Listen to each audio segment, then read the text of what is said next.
Now we will study a taxonomy. Taxonomy comes from a word in Latin which the singular of this word is taxa. Taxa means groups and categories. So taxonomy is taking different classes of organisms and putting them in different groups or different columns. We study taxonomy by looking at a phylogenetic relationship between different organisms. The phylogenetic relationship is also called as systemic, the study of relationship between different organisms, and we see how they are connected and what brings each organism to in comparison to the other one. Taxonomy, as I said, is the study of the categories, and phylogenetics is the relationship between different species. Up here there's a picture which shows you 3 different leaves or little arms, whatever you want to call it. You notice up here is a universal ancestor, and they all came from a universal ancestral because that's what biologists believe in, and that's what they have many DNA and RNA verification to confirm that. All organisms are grouped into these 3 main categories, and I'll talk to you later about these: Eukarya, Archaea, and bacteria. So let's look at the background of how the study was done. Earlier, it was thought that all organisms were either plant or animal kingdoms, and then later, bacteria and fungi were known to have some unique properties, so they were placed still into the plant kingdom. But later, the concept of protist was proposed. Protists were when protistas were proposed. They actually took the bacteria, protozoa, algae, and certain fungi were placed into here.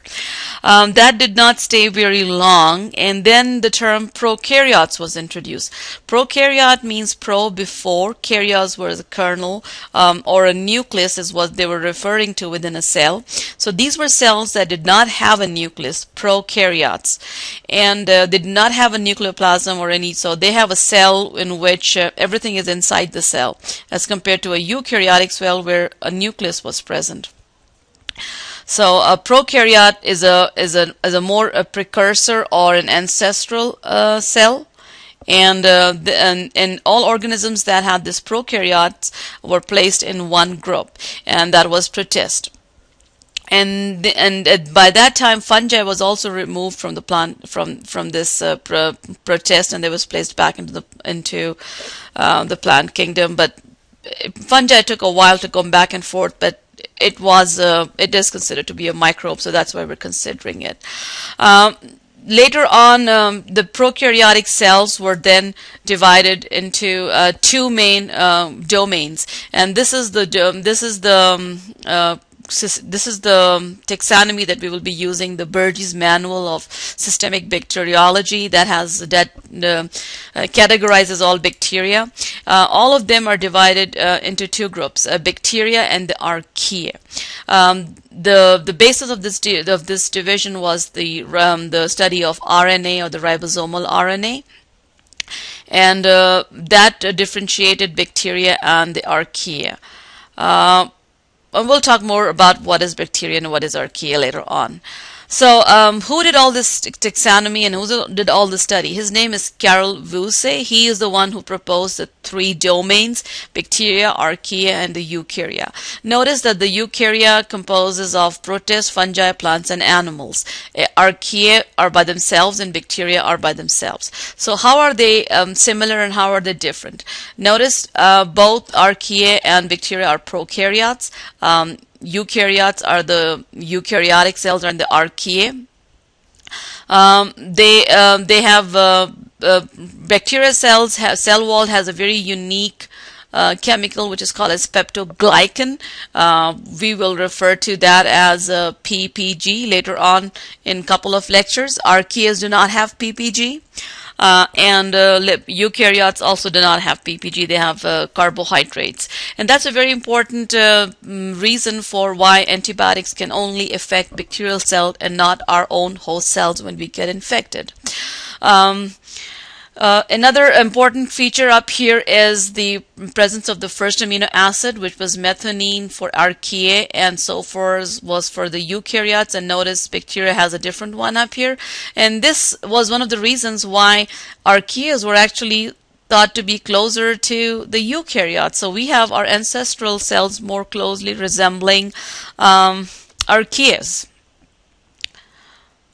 So this is a little chart that I want you to put down as to if you know all of them. Cell type in eukaryotes, what are the prokaryotes, and what is the archaea.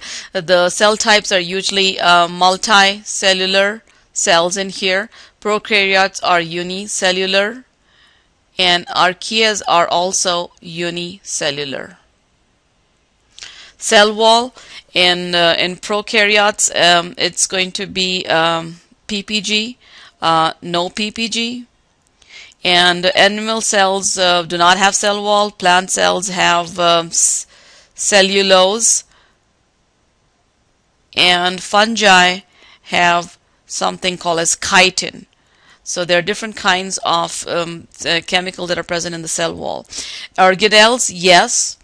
Nucleus is an organelle present in the eukaryotes, no and no. Sensitive to antibiotic, yes for the prokaryotes, no for eukaryotes, no for archaea.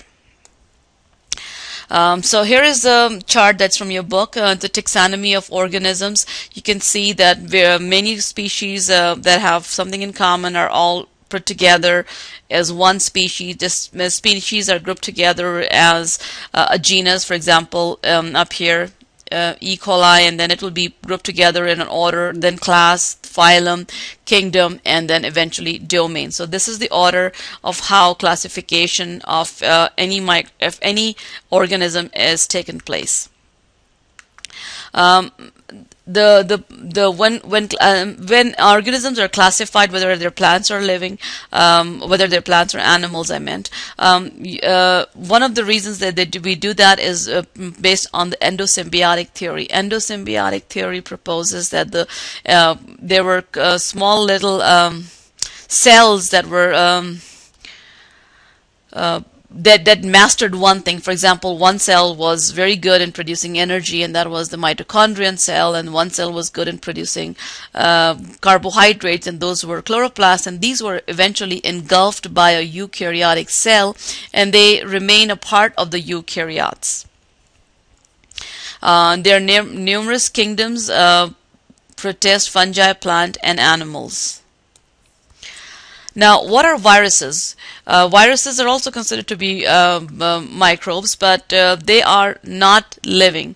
They are not included in the three domains. Now, recall, I hope you still remember the name of the three domains.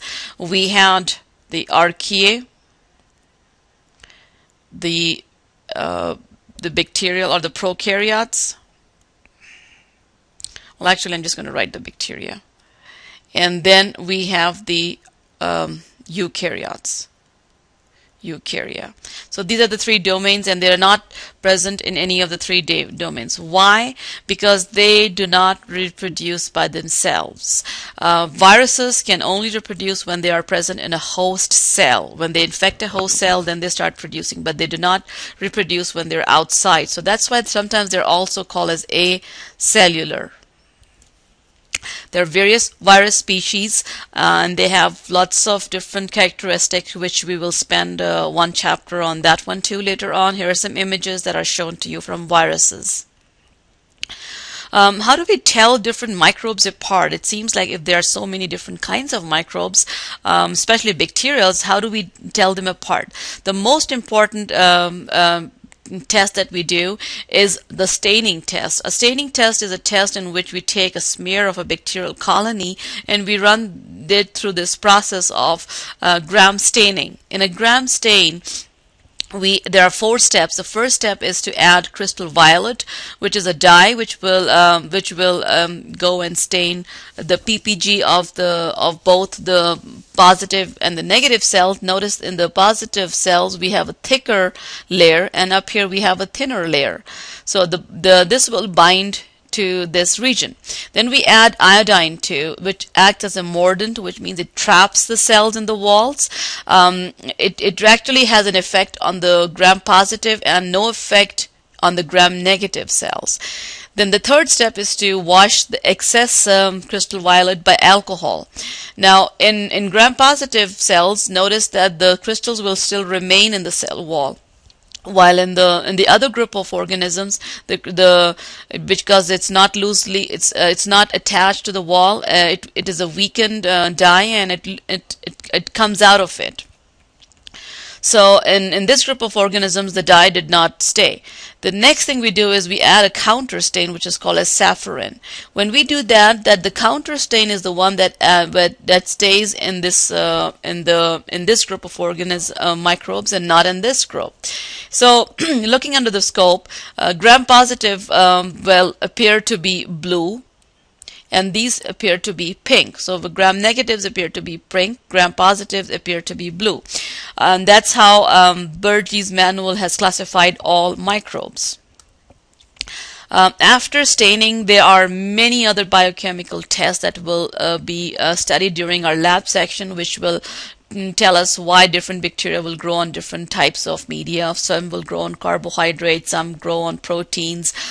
We also will study the agglutination test, which is the clumping of the bacteria when an antiserum is added, and these are serological tests. Then later on, with the advent of newer technology, now we study fingerprinting and RNA sequencing, and we'll do a chapter on this later on, DNA fingerprinting and RNA sequencing, which will tell us what the procedure of these different tests are. So this concludes this second part, and we still have a little bit of more of this lecture to go.